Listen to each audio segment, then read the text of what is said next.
আজকের ভিডিওতে আমরা আলোচনা করব মেল রিপ্রোডাক্টিভ সিস্টেম বা পুংপ্রজননতন্ত্র নিয়ে। এটা মানব জীবনের ধারাবাহিকতা অধ্যায় যেটা আছে আইএসসি ইন্টারমিডিয়েট অফ সায়েন্সের একটা প্রাথমিক আলোচনা এই অধ্যায়ের। প্রজনন কাকে বলেন?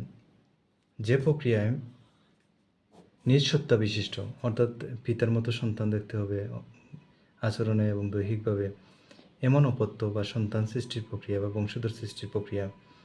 কেন এটা প্রয়োজন? এই প্রজননটা নিজ প্রজাতির স্থায়িত্ব অক্ষুণ্ণ বা অব্যাহত রাখতে। যদি এই প্রজনন না থাকে তাহলে পৃথিবীতে প্রজাতি বলতে যেমন মানুষ প্রজাতি আছে, গরু প্রজাতি আছে, অন্যান্য প্রাণী প্রজাতি আছে, প্রত্যেকটা প্রজাতি বিলুপ্ত হতে বাধ্য। অর্থাৎ প্রজাতির স্থায়িত্ব অক্ষুণ্ণ রাখতে, অব্যাহত রাখতে প্রজনন অনস্বীকার্য। প্রজনন প্রজনন আমরা আলোচনা করলাম প্রজনন কি? প্রজনন হচ্ছে আলোচনা করছি প্রজনন কয় প্রকার। এসেক্সুয়াল রিপ্রোডাকশন প্রজনন হচ্ছে দুই প্রকার, এসেক্সুয়াল রিপ্রোডাকশন এবং সেক্সুয়াল রিপ্রোডাকশন। অযৌন প্রজননে আরও কিছু টাইপস আছে যেগুলো দেখা যায়, যেমন বাইনারি ফিশন, অর্থাৎ একটা এককোষী জীব সেটা এই যে প্রথমে একটু দৈর্ঘ্যে বাড়বে, তারপর তাদের সাইটোপ্লাজম নিউক্লিয়াস বিভাজন হবে, পরবর্তীতে দুইটা প্রাণী সৃষ্টি করে নেবে। এটা হচ্ছে খুব সিম্পল বাইনারি ফিশন বা দ্বিবিভাজন। একটা হচ্ছে বার্ডিং প্রক্রিয়া। বার্ডিং প্রক্রিয়ায় একটা প্রাণী তার দেহ থেকে যে সাইটোপ্লাজম এবং কিছু নিউক্লিয়াস নিয়ে একটা মুকুল সৃষ্টি করবে এবং সেই মুকুল থেকে সম্পূর্ণ নতুন একটা প্রাণী সৃষ্টি হবে। এই যে এসেক্সুয়াল রিপ্রোডাকশনের আরেকটা টাইপ হচ্ছে স্পুর ফর্মেশন। স্পুর বলতে বোঝাচ্ছে সম্পূর্ণ একটা সেলই যেটার একটা থিক ওয়াল থাকবে। এই যে ছত্রাক, রাইজোফাস এবং মিউকর আছে, তারা এই প্রক্রিয়া বংশবৃদ্ধি করে, অর্থাৎ অনেকগুলো স্পোর সৃষ্টি করে এবং সেগুলো থেকে নতুন জীব সৃষ্টি হয়।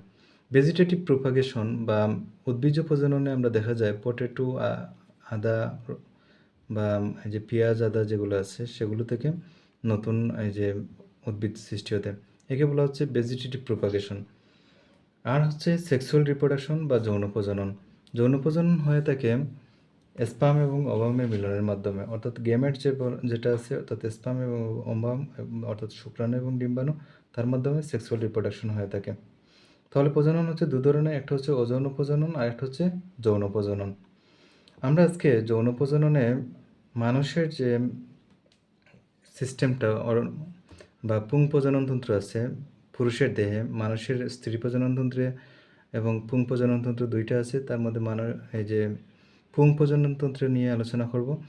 তো পুং প্রজননতন্ত্রকে দুইটা ভাগে ভাগ করা যায়, একটা হচ্ছে প্রাইমারি সেক্স অর্গানস এবং সেকেন্ডারি সেক্স অর্গানস। তো মুখ্য যে যৌনাঙ্গ যেগুলো আছে সেগুলোর মধ্যে রয়েছে পুরুষ দেহে শুক্রাশয় এবং নারী দেহে ডিম্বাশয়।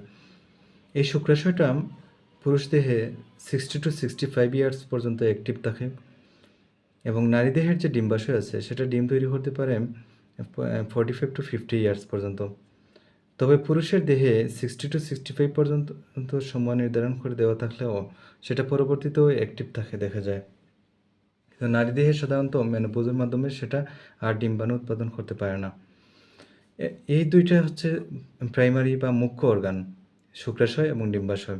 সেকেন্ডারি বা গৌণ যে অর্গান যেগুলো আছে, অঙ্গ আছে, সেগুলোর মধ্যে রয়েছে পুরুষের প্রজননতন্ত্রে epididymis, vas deferens, seminal vesicles, ejaculatory duct, urethra, scrotum, penis, prostate gland, bulbourethral gland. আমরা এগুলো নিয়ে একটু আলোচনা করছি।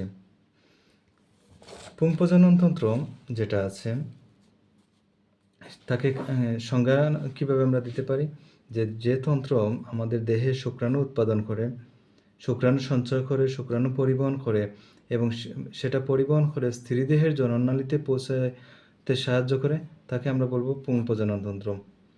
পুং প্রজননতন্ত্র কী কী নিয়ে গঠিত আমরা একটু আগে বলেছি, এই যে উপরের যেগুলো অঙ্গগুলো আছে সেগুলো।